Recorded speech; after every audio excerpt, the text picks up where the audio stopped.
Allah Azza wa Jal teaches us in His book that there's one thing, if you can get it in this life, it's more valuable than everything else. Everything else will be okay if you have this one thing. And that one thing is a closeness to Allah, is being good with Allah, and truly developing a connection and a bond with Him.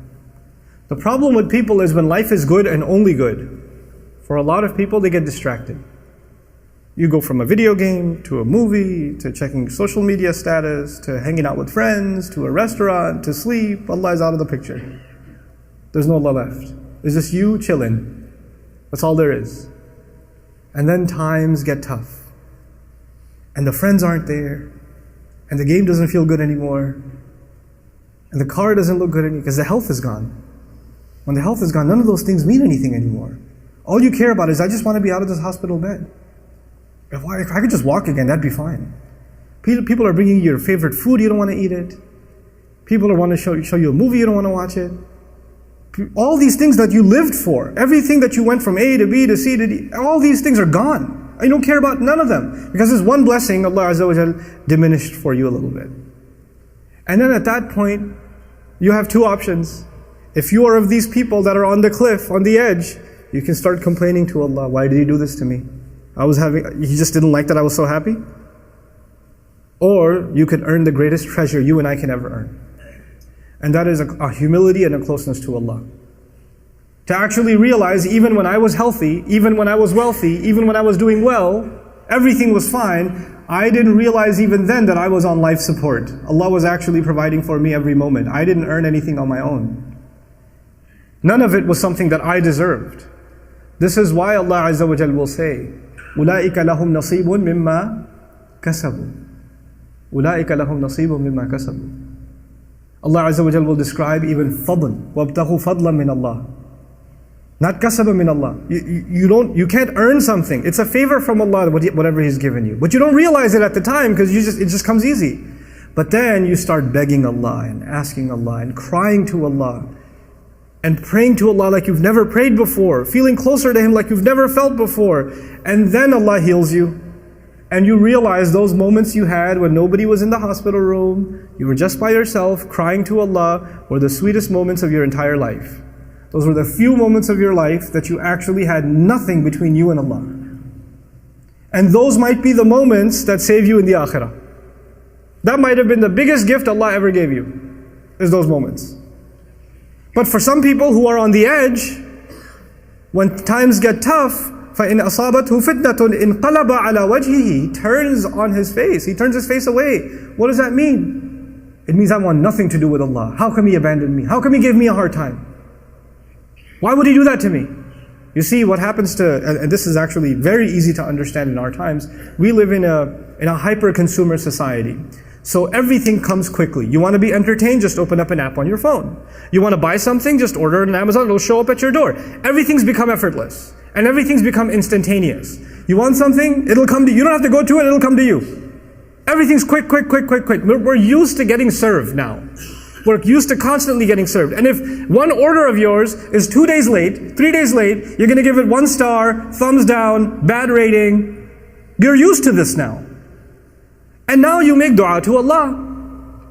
Or you expect Allah to take care of some of your problem, but you're so used to getting things done so quickly and immediately. And when it doesn't happen, we're like, this is poor service. I need better customer service. I'm not going to go to Allah again and place an order. Because you're a customer now. You're entitled now. But He turns His face from Allah. He didn't even listen to me. He didn't even solve my problem. Understand that Allah Azza wa Jal has a plan for everybody. And just to give you a comparison, in the case of Yaqub alayhi salam, who lost his child, Allah returned his child to him after years. Many, many years. And in the case of Musa alayhi salam, his mother also lost her child. She put him in the water. And He returned that child after a few hours.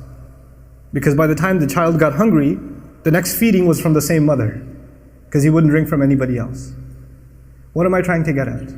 Sometimes in this world, sometimes Allah will answer that pain of yours, Allah will relieve it immediately. Sometimes He will relieve it after many, many years. But in all of it there's good. In all of it there's good. I love the story of Musa alayhi salam, particularly because the khair in it. Think about the khair in it. All those years this father cried, yes? This father almost lost his eyesight, and eventually وَبْيَضَّتْ عَيْنَاهُ, Quran says. Some of the ulama like Alusi rahimahullah comment, amiya, and he became blind from crying. But all this time, where was Yusuf? Yusuf was in a prison. Yusuf is being held in, he was a child servant. When he got older enough, he got thrown into prison. He spent many of his years in jail. So either he served as a servant, or he served as a prisoner inmate in jail. Not a good life. That's not a good life. But at the end of it all, when he interprets a dream of the king, and that dream means that entire economy is going to collapse in 7 years, and people are going to die of starvation, the only one who knows how to handle that crisis was Yusuf. Had he not been in jail, he would have never helped the king. You understand this? If Yusuf was with his father the whole time, alayhi salam, that never would have happened. But now that Yusuf is there to interpret the dream and says, Inni hafidhun, I am the one who can take care of this responsibility. Make me the treasury secretary. Give me this responsibility. When he does that, and he takes care of it, what happens next? What happens next is thousands, if not hundreds of thousands of parents don't have to cry that their children died of starvation. One father cried for several years, but his tears, Allah made them a way of saving thousands of families from crying. Because if he didn't save that economy, and he didn't save that crop, the entire land would have been in drought, and people would have died of starvation, and war would have happened, all kinds of crises would have happened. Sometimes the difficulty you go through isn't just better for you. Maybe through your difficulty, you will become a sadaqah jariyah for so many others. You don't even know. You don't know. But if you're on the edge, you don't have that kind of trust in Allah. So you turn your back to Allah. انقلب على وجهه. And then Allah says, خسر الدنيا والآخرة. This is what I want to leave you with. When people do that, they have lost this world and the next. What does that mean? This person lost this world and the next. If you can hold on, look, وَلَقَدْ خَلَقْنَا الْإِنسَانَ فِي كَبَدٍ. Human beings were made in toil and labor and difficulty. Whether you believe in Allah or not, you will still have challenges in life, yes or no? Whether you believe in Allah or not, it's still going to be tough to make a living. It's still going to be tough to battle a sickness, This life, it's not like for believers, they get luxury and disbelievers get difficulty. No, Allah made all human beings in struggle. That's what He said.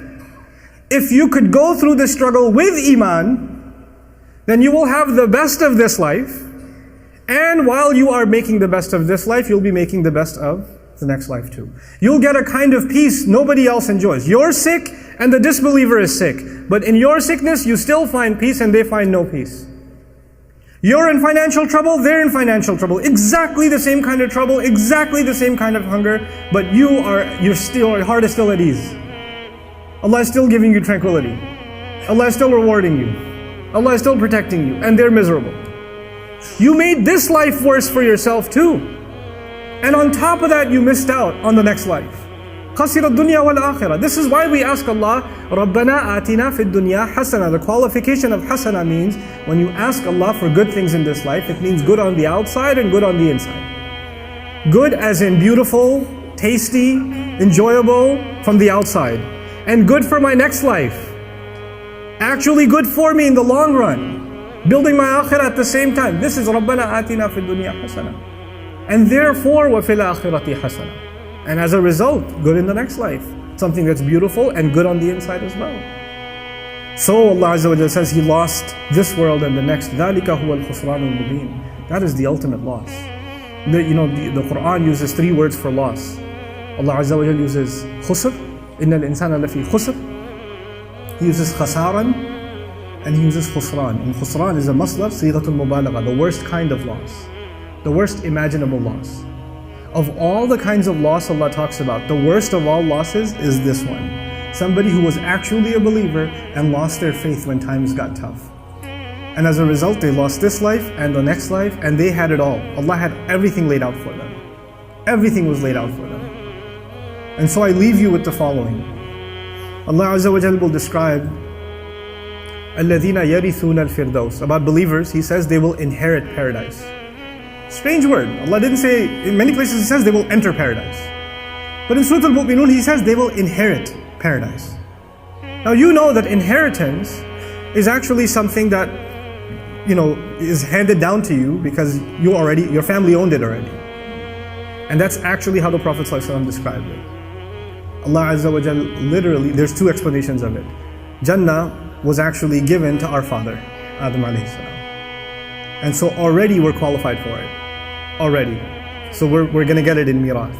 We're going to inherit it. But another beautiful hadith that I read when I was studying the meaning of Viratha and actually studying Firdaus, incredible statement of the Prophet ﷺ. He says, Allah Azza wa Jal made a house in Jannah, in Firdaus. Firdaus is the highest Jannah. Allah made a house in Firdaus for every human being. Not just every believer, every human being. But some people just didn't want to go. So when believers get there, there's going to be a lot of empty homes. And so they're going to inherit those homes. May Allah Azza wa Jal make us of those who inherit homes in Jannah and not those whose homes remain empty. The house Allah has built for you and the house Allah has built for me is already there. The expectation from Allah for you to enter the highest place in Jannah is already there. Don't mess it up. Don't fall off the edge. Don't lose your faith in Allah. Just think of these tough times as just Allah wanting to see what price you're willing to pay for that house. May Allah Azza wa Jal help us through our difficulties and never allow us ever to lose our faith in Him.